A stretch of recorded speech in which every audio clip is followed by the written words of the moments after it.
Okay. A detailed account of United States foreign assistance. So now you're admitting that this thing is used as a blackmail, which we have been saying all along, and other initiatives developed and implemented during the preceding 3 fiscal years to address Russia's malign influence. I have to change the tone of my voice every time I say malign influence and activities in Africa, including the objectives and details of planned programs and initiatives set out in the strategy required by subsection A. C, an analysis of policy and programmatic limitations, gaps, and resource requirements to effectively counter Russia's malign influence and activities in Africa. D, an overview of other initiatives and assistance programs funded by other international donors and partner countries. So now they're saying not only US money, but the monies of our friends that go to Russia, we're going to go to them now and say, listen, that go to Africa and saying, we are withholding, you have to withhold too. Yep. This is exactly what happened with the Zimbabwe sanctions. Remember? There you go. The US passed its sanctions in 2001 against Zimbabwe, and then the next year, 2002, the EU passed its sanctions against Zimbabwe. So they're lining up now sanctions, not against one African country this time, but potentially against any African country dealing with Russia. Yeah. So let me continue. D, an overview of other initiatives and assistance programs funded by other international donors and partner countries to counter Russia's malign influence and activities in Africa. E, an identification of African governments and government officials, Russian government officials, and other individuals and entities that have facilitated payments and other prohibited activities. Wow. So there's a website that's going to say these are the prohibited activities? Yes. No. Wow. Yeah. That benefit United States sanctioned individuals and entities tied to Russia, including in violation of the Global Magnitsky Human Rights Accountability Act, the Countering America's Adversaries Through Sanctions Act, Executive Order 14024, blah, blah, blah, relating to blocking property with respect to specified harmful foreign activities of the government of the Russian Federation, and Executive Order 13848 relating to imposing certain sanctions in the event of foreign interference in a United States election. And a detail, okay, so they're saying that same law is now going to be applied with respect to Russia's activities in Africa. All right, so I think I'm coming toward the end of this bill. So let me just finish it then. Yeah. I'll just read it very quickly now. Yes, please. And if you hear something interesting, just make a note of it. Yeah.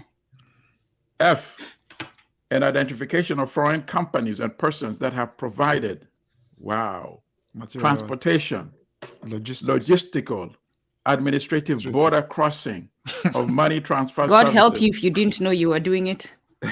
Yeah, exactly, good point. To Russian mercenaries or armed forces operating on behalf of the Russian government in Libya, as the brother exposed a few minutes ago. There you go. And an analysis of whether such entities meet the criteria for imposition of sanctions under Section 1A of Executive Order 13726, 81 Federal, blah, blah, blah, relating to blocking property and suspending entry into the United States of persons contributing to the situation in Libya. 3, form. The report required by the paragraph 1 shall be submitted in unclassified form, but may include classified annex. Yeah. And then finally, Section 4, appropriate congressional committees defined. In this act, the term, quote, appropriate congressional committees, end quote, means 1, the Committee on Foreign Affairs of the House of Representatives, and 2, the Committee on Foreign Relations of the Senate. This bill was passed the House of Representatives April 27, 2022. So before we even get into the nitty-gritty of the bill, that last part of the bill, something that I wanted us to capture for the audience before we wrap up is why are we bothered with sanctions? What exactly do sanctions do for a nation? Why does it bother us? What is it that we're worried about? You want to let me give Zimbabwe very quickly and then come back to you. Zimbabwe used to be the African country that was on the verge of industrialization. And that is what the West does not want to happen. In 1960, Ghana's per capita income was about $200. China was 90. So Ghana was more than double that of China. Imagine. That's not a long time ago, 1960. Today, because China has industrialized, China is now a global power. Africa has not been allowed to industrialize.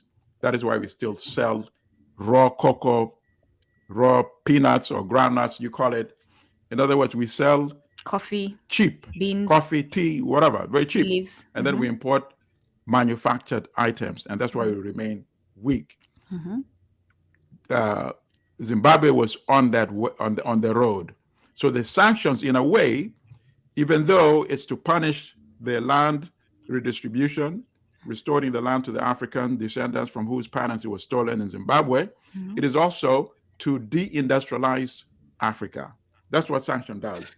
And once you can't industrialize, you remain impoverished.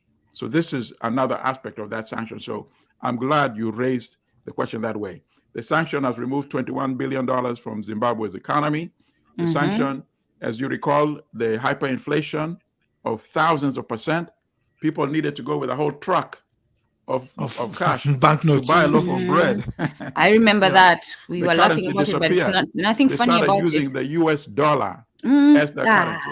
That's Talk some about of the conflict impact. of interest. That's some of the impact of sanctions. Okay, And I was thinking about that. What is included in sanctions are trade embargoes, which means that the US, by this sanction, is saying that no nation can do trade with that nation.